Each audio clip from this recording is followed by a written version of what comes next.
Hello,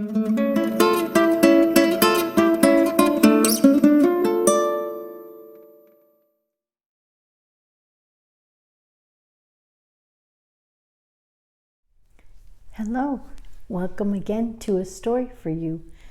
We are going to read a book called Curious George. It's a whole series of books, and the author, and I believe the person who made the pictures, is also H.A. Ray.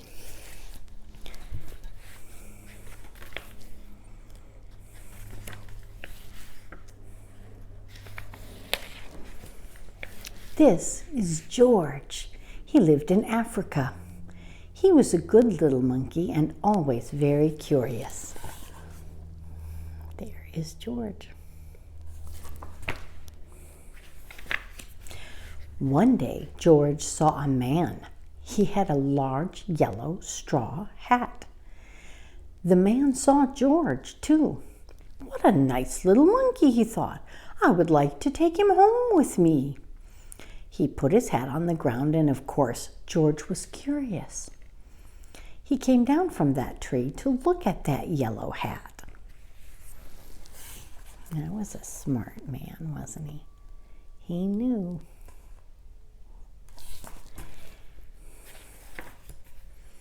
That hat had been on the man's head.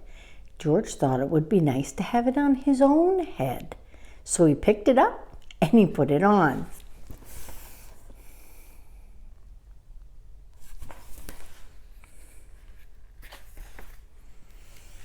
That hat covered George's head, and he couldn't see. And the man picked him up quickly and popped him into a bag. George was caught.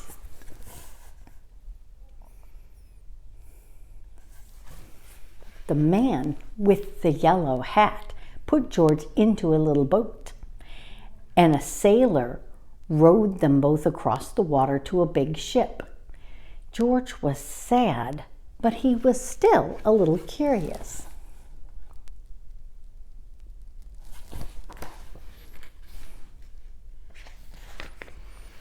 On the big ship, things began to happen.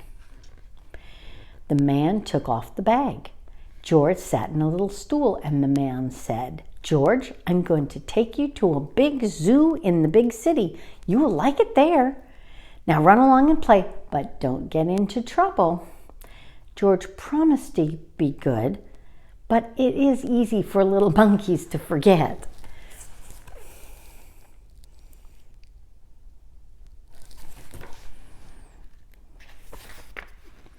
On the deck, he found some seagulls, and he wondered how they could fly.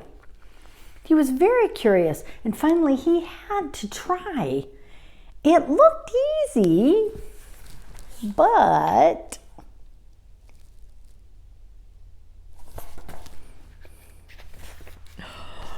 oh, what happened? First this, then this. Oh dear.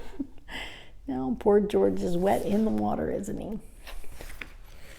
Where is George? The sailors looked and looked, and at last they saw him struggling in the water and almost all tired out.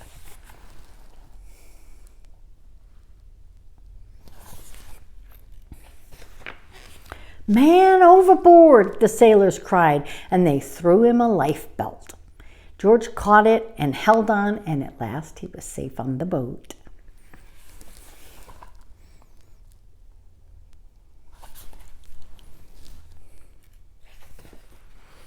After that, George was more careful, and he tried to be a good monkey until at last the long trip was over.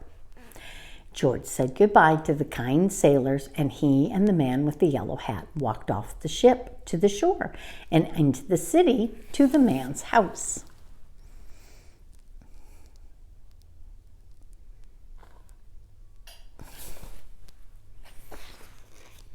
After a good meal and a good pipe, George felt tired.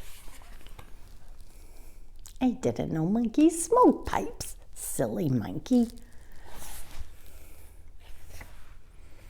He crawled into bed and fell fast asleep at once.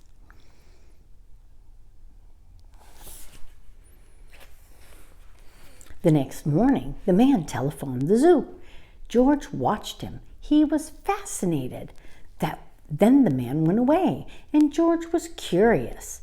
He wanted to telephone too. 1, 2, 3, 4, 5, 6, 7. What fun! That's an old-fashioned kind of telephone, not like Mama has or Daddy. They hold it up to their face. This is different. Ding-a-ling-a-ling! George had telephoned the fire station. The firemen rushed to the phone. Hello? Hello, they said, but there was no answer. Then they looked for the signal on the big map that showed where the telephone had come from. They didn't know it was George. They thought it was a real fire.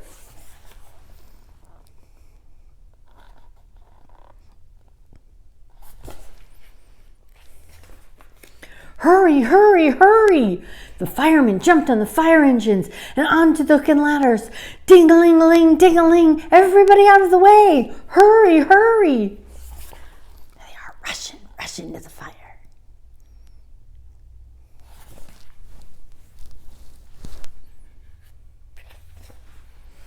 The firemen rushed into the house. They opened the door. No fire. Only a naughty little monkey. Oh, catch him, they cried. George tried to run away, and he almost did, but he got caught on the telephone wire, and uh-oh. Big pile of firemen. Oh dear. The thin fireman caught one arm, and a fat fireman caught the other. You fooled the fire department, they said. We'll have to shut you up where you can do no more harm. They took him away and shut him in a prison. Oh, poor George.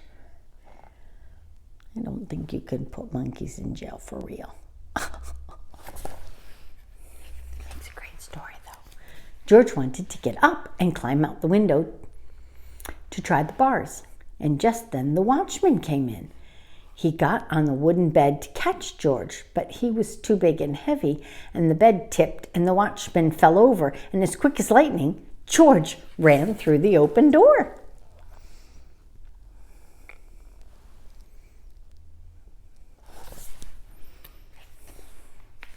Oh, cute. Little mice in the corner. I didn't see that before. He hurried through the building, out onto the roof, and then, he was lucky he was a monkey, he walked on the telephone wires quickly and quietly over the guards' heads. George walked away. He was free.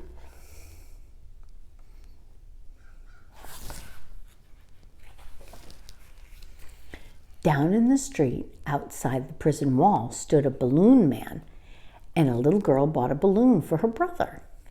George watched. He was curious again. He felt he must have a big red balloon.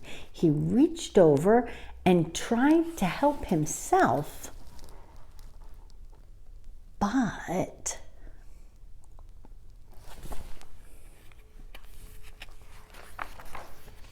instead of one balloon, the whole bunch broke loose, and in an instant the wind whisked them away, and along with them went George, holding tight with both hands.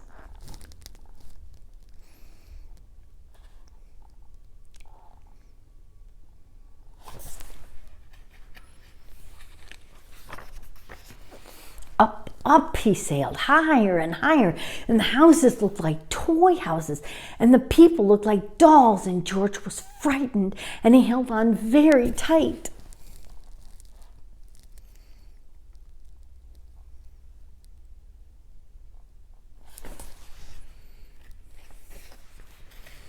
At first the wind blew in great gusts, and then it quieted, and finally it stopped blowing altogether. George was very tired.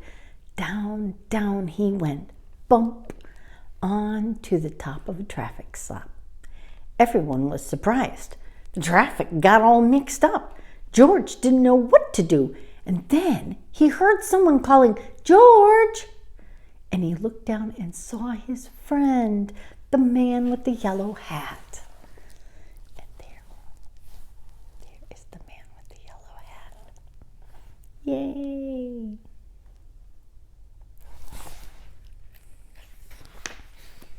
George was very happy, and the man was happy too.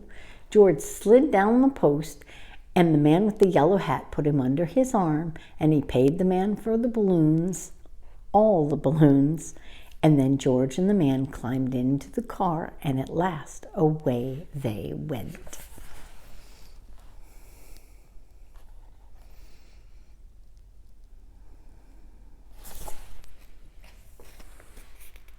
To the zoo!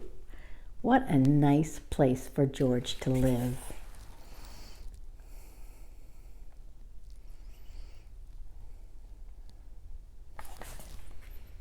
Looks like he made new friends there. And that's the end.